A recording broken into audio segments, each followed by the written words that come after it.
महाराष्ट्रातल्या 6 पर्यटकांचा पहलगाममधल्या दहशतवादी हल्ल्यामध्ये दुर्दैवी मृत्यू झाला होता। या मृतांचं पार्थिव थोड्याच वेळामध्ये आता मुंबईत दाखल होणार आहे। त्यांचं पार्थिव विमानतळावरनं त्यांच्या घरी नेलं जाईल।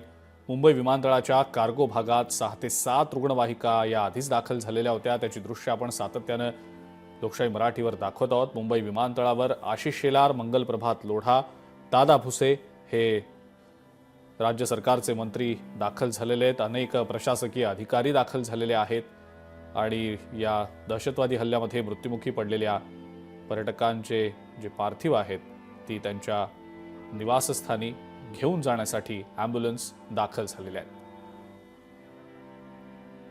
मंत्री गुलाबराव पाटील हे सुद्धा आता विमानतळाच्या परिसरामध्ये दाखल झालेले आहेत। त्यामुळे आता आशिष शेलार, मंगलप्रभात लोढा, दादा भुसे आणि गुलाबराव पाटील हे 4 मंत्री हे मुंबई विमानतळावर दाखल झालेले आहेत आणि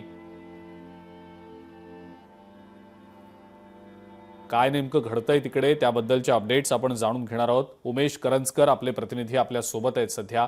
उमेश, या हल्ल्यामध्ये जे बळी पडले, ज्यांचा मृत्यू झाला दुर्दैवीपणे, त्या 6 जणांचं पार्थिव आता थोड्याच वेळात मुंबईमध्ये आणलं जाणार आहे। 2 विमानं तिथनं निघालेली आहेत। एक विमान संध्याकाळी निघणार असल्याचं समजतंय आणि राज्य सरकारचे जे 4 मंत्री आहेत ते सुद्धा आता विमानतळावर दाखल झालेले आहेत। काय नेमकं घडतंय सध्या तिकडे? अपडेट तिथली काय नेमकी सध्याची?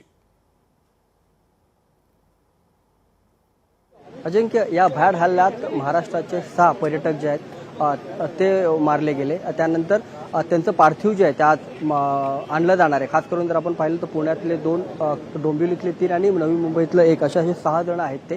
आता आपण पाहू, थोड्या वेळापूर्वीच मंत्री दादा भुसे असतील किंवा मग गुलाबराव पाटील, आशिष शेलार आणि खासदार श्रीकांत शिंदे यांच्यासह अनेक जे महत्त्वाचे नेते आहेत ते आता पुन्हा एकदा आतमध्ये गेलेले आहेत। थोड्या वेळ म्हणजे तासाभरामध्ये त्यांचे पार्थिव जे आहेत ते आता मुंबई एअरपोर्टवर पोहोचतील आणि या पार्थिवांना त्यांच्या घरी पोहोचवण्या सगळ्या संदर्भात व्यवस्था जी आहे ती आता इथं करण्यात आलेली आहे। दुपारपासूनच त्याच्या सगळ्याची लगबग जी आहे ती आपल्या सगळ्या परिसरात पाहायला मिळते। मोठा पोलीस बंदोबस्त देखील या सगळ्या परिसरात असलेला आपला पाहायला मिळते।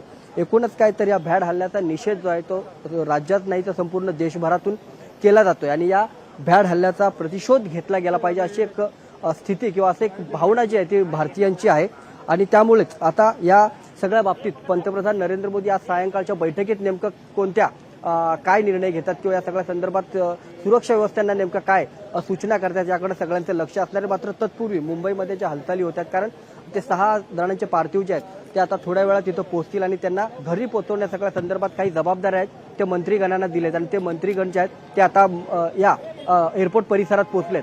फक्त एअरपोर्ट परिसरातच नाही तर जिथे हे पार्थिव त्यांच्यावर अंत्यसंस्कार केले जाणार आहेत तिथे देखील काही मंत्र्यांना जे आहेत या सगळ्या संदर्भातल्या काही सूचना देण्यात आलेल्या आहेत। त्या पद्धतीने ते मंत्री तिथं पोहोचलेत। खास करून जर पुणे पाहिलं तर पुण्यामध्ये प्रकाश आंबेडकर असणार आहेत, रवींद्र चव्हाण जे आहेत ते तिकडे असणार आहेत आणि असं सगळं आहे ते सध्या सुरू। आता पण आपण पाहू शकतो की मंगलप्रभात लोढा जे आहेत, जे मुंबईचे उपनगरीचे पालकमंत्री आहेत ते देखील इथं पोहोचलेले आहेत। सकाळपासून ते देखील या सगळ्या घटनेवरती लक्ष ठेवून आहेत। ते जे नातेवाईक आहेत त्यांच्याशी ते बोलण्याचा प्रयत्न करतात, जे नातेवाईक आहेत त्यांच्याशी संपर्कात आहेत, मुंबईमध्ये जे ह्या सगळ्या कुटुंबाचे नातेवाईक आहेत त्यांच्याशी संपर्कात, असा एकूण सर्व व्यवस्था जी आहे त्या सगळ्या मंत्र्यांकडून इथून करण्यात येते। एकूणच काय तर त्या कुटुंबांवरती दुःखांचा डोंगर कोसळलाय आणि असा दुःखांचा डोंगर तो फक्त कुटुंबावरच नाही तर संपूर्ण राज्यावर आहे। अशा प्रकारचा भ्याड हल्ला म्हणजे हे सगळे कुटुंब आणि ते जे पर्यटक आहेत फिरण्यासाठी, मौज मजा करण्यासाठी, सुट्टी घालवण्यासाठी जम्मू काश्मीरला जातात काय आणि त्यांच्यावरती अशा प्रकारचा भ्याड हल्ला होतो। अत्यंत दुःखद आहे। त्या कुटुंबावरती एक दुःखाचा डोंगर कोसळतोय। मात्र त्या दुःखामध्ये संपूर्ण महाराष्ट्र नाही तर संपूर्ण देश त्यांच्यासोबत सहभागी आहे। कारण दहशतवादी हल्ला अशा प्रकारे होऊन हे पर्यटक मारले गेले अत्यंत दुर्दैवी, अत्यंत वेदनादायी आहे।